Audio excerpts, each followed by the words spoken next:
NHL hockey in Colorado, the Avalanche hosting the Blues. First period. Take a look at this. Blues. Nice puck movement, and that's Paul Stastny finishing off the tic-tac-toe goal.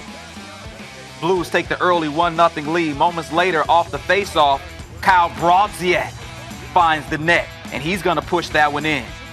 Blues go on top 2-0. Great play here.